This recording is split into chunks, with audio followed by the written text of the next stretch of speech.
दोस्तों, सुबह का समय था और एक बूढ़ी महिला दिल्ली जाने के लिए अपने घर से पूरी तैयारी करके रेलवे स्टेशन पर पहुंच जाती है। तब तक अचानक से उसके सामने दिल्ली जाने वाली ट्रेन आकर खड़ी हो जाती है। उसके बाद वो बूढ़ी महिला उस ट्रेन में सवार हो जाती है। लेकिन दोस्तों, उस ट्रेन में इतना भीड़ था कि उसको बैठने के लिए सीट नहीं मिल पाता है। तब तक ट्रेन खुल जाती है। उसके बाद वो बूढ़ी महिला एक लड़के को अपना सीट पर बैठाने के लिए बोलती है। तो वह लड़का बोलता है कि यदि मैं तुमको अपना सीट दे दूंगा तो भला मैं कहाँ बैठूंगा। तो वह बूढ़ी महिला कहती है कि तुम मेरे गोद में बैठ जाना। उसके बाद दोस्तों, वह लड़का उसकी बात मान लेता है और दोस्तों उसके गोद में बैठ जाता है। फिर दोस्तों, जब रात होता है तो वह लड़का उस बूढ़ी महिला के साथ कुछ ऐसा काम करने लगता है जिसके बारे में यदि आप लोग जानेंगे तो आप लोगों के पैरों तले जमीन खिसक जाएगा। जी हाँ दोस्तों, आज की जो कहानी है बहुत ही रोचक और दमदार होने वाली है। इस कहानी से आप लोगों को बहुत कुछ सीखने और समझने को भी मिलेगा। तो दोस्तों, यदि आप लोगों को इस कहानी के पूरे घटनाक्रम के विषय में जानना हो तो आप लोग मेरे साथ बने रहिएगा वीडियो के अंत तक।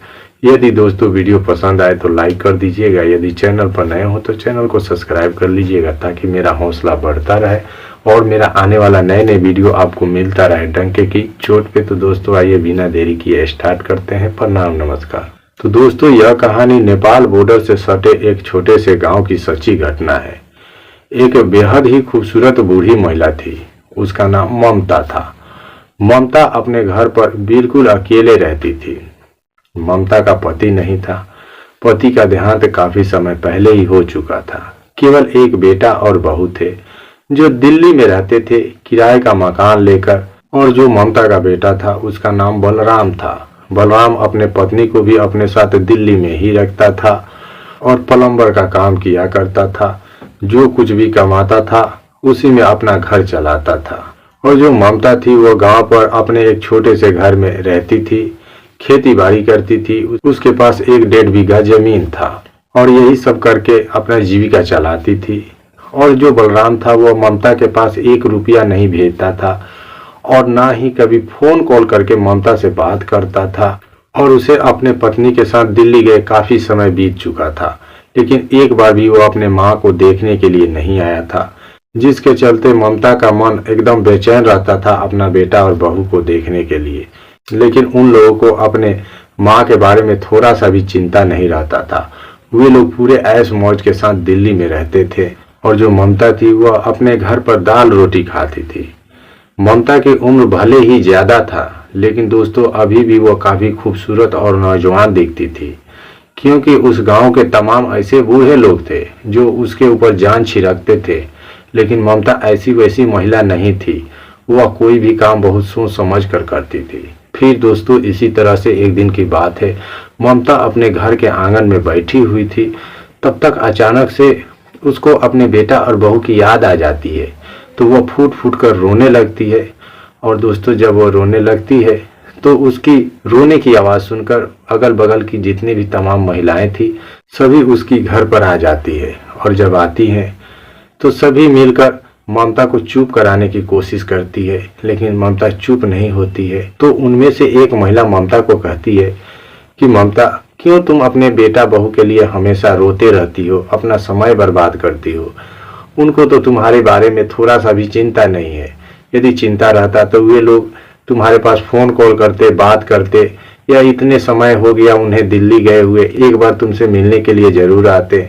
फिर उसके बाद उन महिलाओं में से एक महिला ममता को कहती है कि यदि तुम्हें उन्हें देखने का इतना ही दिल कर रहा है तो कल सुबह ट्रेन पकड़कर दिल्ली चली जाओ। वहां पर 2-4 दिन तक रुकना, उनसे मिलना जुलना, फिर तुम चली आना।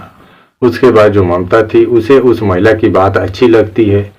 तो वह कहती है कि जाने के लिए तो मैं जा सकती हूँ, लेकिन मेरे पास दिल्ली जाने के लिए उतना पैसा नहीं है। तो उसके बाद वो महिला कहती है कि मैं तुम्हें 1000 रुपये उधार दे रही हूँ। दिल्ली से आने के बाद तुम उन पैसों को लौटा देना।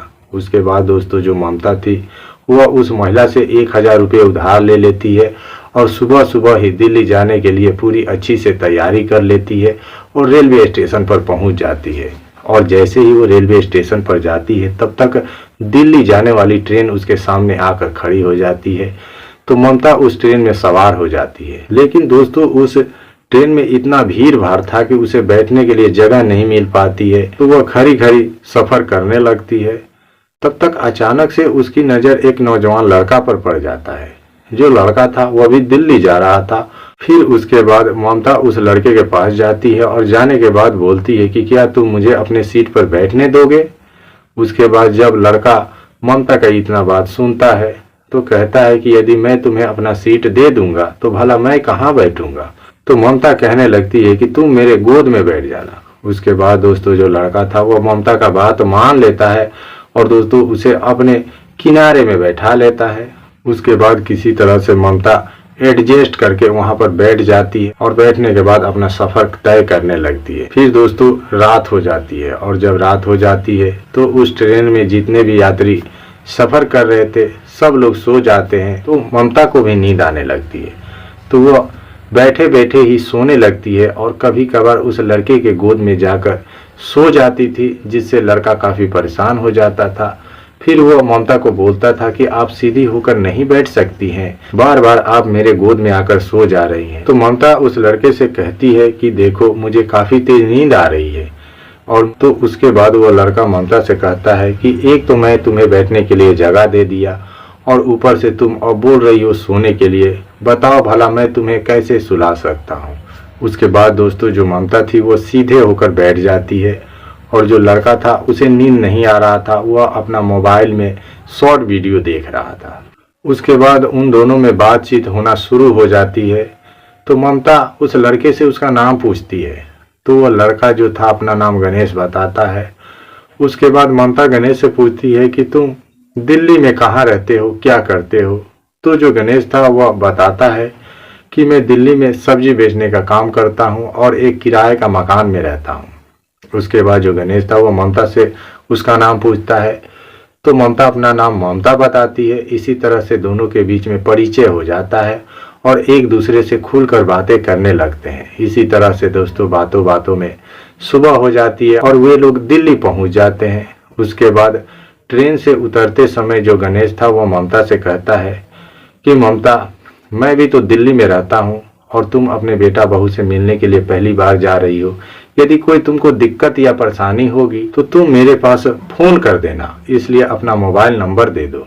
उसके बाद जो ममता थी वह अपना मोबाइल नंबर गणेश को दे देती है। फिर उसके बाद दोनों एक दूसरे से अलग होकर अपने अपने रास्ते चले जाते हैं। फिर जब ममता अपने बेटा और बहू के कमरा पर जाती है तो उसकी मुलाकात अपने बहू से होती है और जब ममता की बहू ममता को देखती है तो दोस्तों देखने के साथ ही उससे झगड़ने लगती है। कहती है कि तुम यहाँ तक कैसे पहुँच आई, तुम्हें कौन बुलाया है, तुम क्या करने के लिए आई हो। दोस्तों उसे खाने पीने के लिए भी नहीं पूछती है और दोस्तों धुतकारने लगती है। तब तक शाम हो जाती है और जब शाम होता है तो उसका बेटा काम से लौटकर अपने घर आता है तो देखता है कि उसकी माँ घर पर आई हुई है। तो दोस्तों बिना राम सलाम किए ही ममता को वो भी डांटने लगता है और दोस्तों इतना डांटता है कि ममता बेचारी फपक फपक कर वहीं पर रोने लगती है और कहने लगती है कि बेटा मुझसे गलती हो गई कि मैं बिन बताई तुम लोगों के पास आ गई हूँ, लेकिन मैं अब जा रही हूँ, मुझे एक क्षण भी तुम लोगों के पास नहीं रहना है। उसके बाद दोस्तों जो ममता थी वो अपना बैग उठाती है और उठाने के बाद सीधे दिल्ली रेलवे स्टेशन पर पहुंच जाती है। उसके बाद जब वहां जाती है तो उसे पता चलता है कि ट्रेन काफ़ी लेट चल रही है, इसलिए सभी यात्रियों को इंतज़ार करना होगा। उसके बाद जो ममता थी वह रेलवे स्टेशन के ही एक सीढ़ी पर बैठ जाती है और बैठकर अपने बेटा और बहू के बारे में सोचने लगती है। तब तक जो गणेश था वह ममता के मोबाइल पर फ़ोन कर देता है और जब फ़ोन करता है तो ममता उसके फ़ोन को रिसीव करती है और रिसीव करने के साथ ही वह गणेश से बात करके फूट फूट कर रोने लगती है और अपनी सारी आप बीती गणेश को बताने लगती है। उसके बाद जब गणेश ममता की आप बीती को सुनता है तो उसका भी मन अंदर से काफ़ी व्याकुल हो जाता है और ममता से पूछता है कि आप इस समय कहाँ पर हो। तो ममता गणेश को बताती है कि मैं अपने गाँव जाने के लिए रेलवे स्टेशन पर बैठी हुई हूँ। तो जो गणेश था वह ममता को कहता है कि आप वहीं पर बैठे रहिए, मैं अभी पहुँचता हूँ। उसके बाद दोस्तों जो गणेश था वह तुरंत दिल्ली रेलवे स्टेशन आता है। आने के बाद फिर से वो ममता से मुलाकात करता है और ममता को अपने साथ लेकर कमरे पर चला जाता है। उसके बाद जब ममता गणेश के साथ पहली बार उसके कमरे पर जाती है और जब गणेश के कमरे का रौनक देखती है तो बहुत खुश हो जाती है, क्योंकि वहाँ का वातावरण बहुत शांत था। उसके बाद जो गणेश था वह ममता को अपने कमरे में रखता है और दोस्तों उसे बहुत सारी खुशियाँ देता है। ममता जो थी वो कभी दिल्ली गई नहीं हुई थी और दिल्ली में वह तमाम जगहों पर ममता को ले जाता है, घुमाता है, फिराता है, जिससे ममता का मन बदल जाता है। और दोस्तों धीरे धीरे अब ममता जो थी गणेश के करीब आने लगी थी। जो ममता और गणेश थे दोनों एक दूसरे को पसंद करने लगे थे। रात के समय में दोनों अलग अलग अपना बिस्तरा लगाकर सोते थे, लेकिन दोनों कभी भी एक दूसरे के करीब जाने की कोशिश तक नहीं किए थे। फिर दोस्तों इसी तरह से अब ममता को गणेश के साथ रहते हुए लगभग 3 महीने का समय बीत चुका था और उतने समय में अब जो ममता थी वो दिल्ली वाली बन चुकी थी। उसका हेयर स्टाइल बदल चुका था, पहनावा बदल चुका था, रहन सहन सब कुछ चेंजिंग हो चुका था। दोस्तों जो ममता थी और बहुत ही शौक श्रृंगार करके रहती थी, झाड़ झूर कर, सेंट परफ्यूम लगाकर। दोस्तों देखने में लगता था कि वह कोई मैडम है। फिर दोस्तों इसी तरह से अब ममता को दिल्ली में रहते हुए काफ़ी समय बीत जाते हैं। एक दिन की बात है, जो गणेश और ममता थे दोनों शॉपिंग करने के लिए एक मॉल में गए हुए थे। तभी अचानक से ममता की मुलाकात उसकी बेटा और बहू से हो जाती है, जो उस समय वे लोग भी मॉल में कुछ कपड़े की खरीदारी करने के लिए आए हुए थे। और जब उसकी मुलाकात अपने बेटा बहू से हो जाती है तो उसकी बहू उसे पहचान लेती है, लेकिन जो उसका बेटा बलराम था वो अपने माँ को नहीं पहचान पाता है।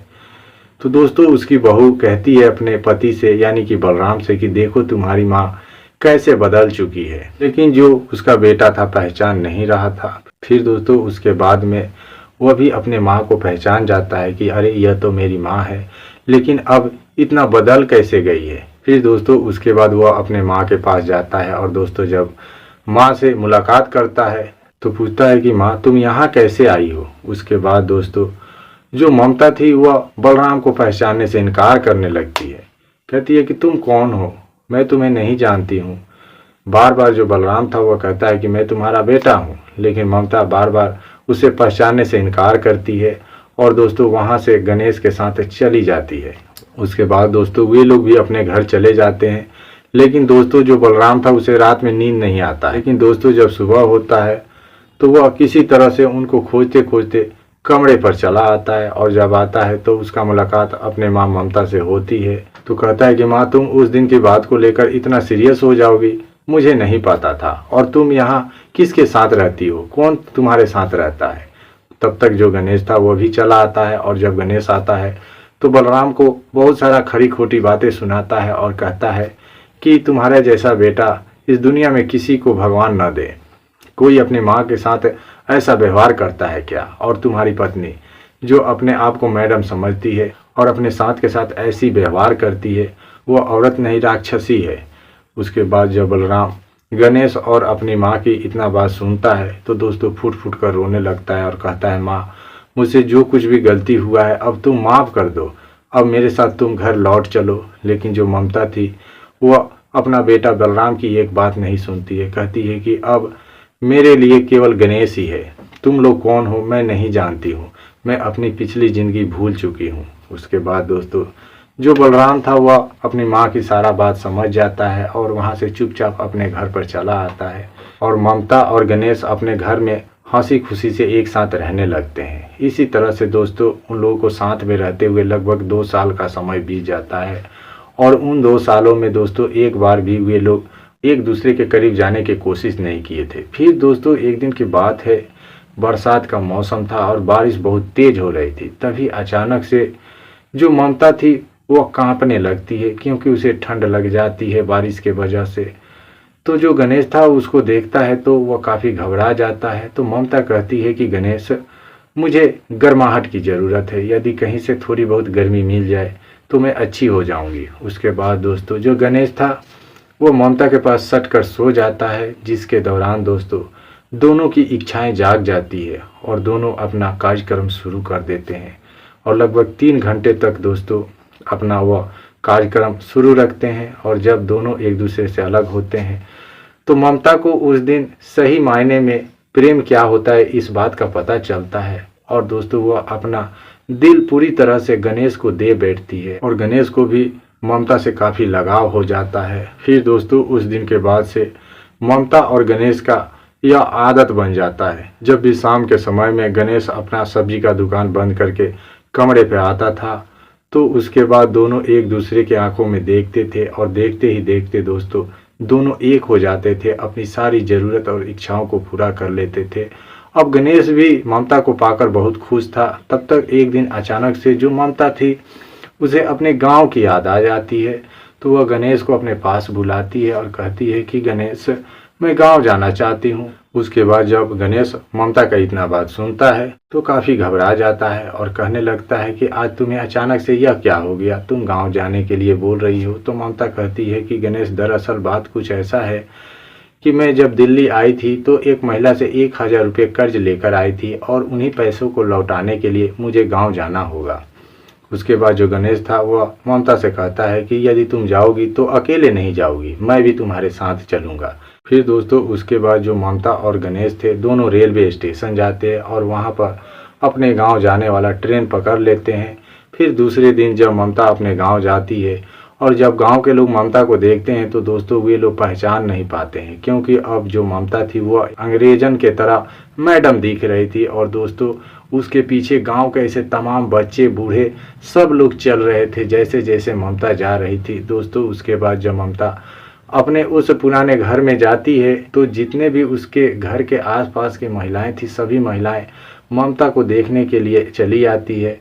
उसके बाद जो ममता थी उन सभी से मुलाकात करती है, बात विचार करती है, फिर उस महिला से मिलती है जो महिला उसे 1000 रुपये दिल्ली जाने के लिए कर्ज दी थी। फिर ममता उस महिला को अपने पास बुलाती है और जब वो महिला ममता के पास आती है तो ममता उसे उसका 1000 रुपये लौटा देती है और कहती है कि देखो गांव में क्या रखा हुआ है, अब तो मैं शहरी बन चुकी हूँ और गांव में अब मेरा थोड़ा सा भी दिल नहीं लग रहा है, इसलिए मैं 2-4 दिन रुककर फिर वापस दिल्ली चली जाऊंगी। उसके बाद दोस्तों गणेश और ममता 2-4 दिन तक गांव पर रुकते हैं। उसके बाद फिर वापस गणेश ममता को अपने साथ दिल्ली लेकर चला आता है और दिल्ली आने के बाद जो गणेश था दोस्तों वह ममता को एक मंदिर में ले जाता है और वहां पर दोनों मिलकर भगवान को साक्षी मानकर विवाह कर लेते हैं और दोस्तों गणेश ममता को अपना पत्नी बना लेता है और दोस्तों उसके बाद हंसी खुशी से रहने लगते हैं।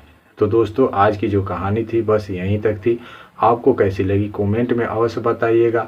और हाँ दोस्तों, इस कहानी का बनाने का मेरा मकसद किसी के दिल को दुखाना या परेशान करना नहीं था, केवल यह कहानी में लोगों को जागरूक और सचेत करने के उद्देश्य से बनाया हूँ ताकि ममता के साथ जो हुआ शायद वह किसी दूसरी महिला के साथ ना हो और जो ममता के बेटा बहू उसके साथ व्यवहार किए वैसा व्यवहार कोई ना करे। तो दोस्तों आज के लिए बस इतना ही, फिर हम मिलते हैं नेक्स्ट डे एक नए टॉपिक के साथ। तब तक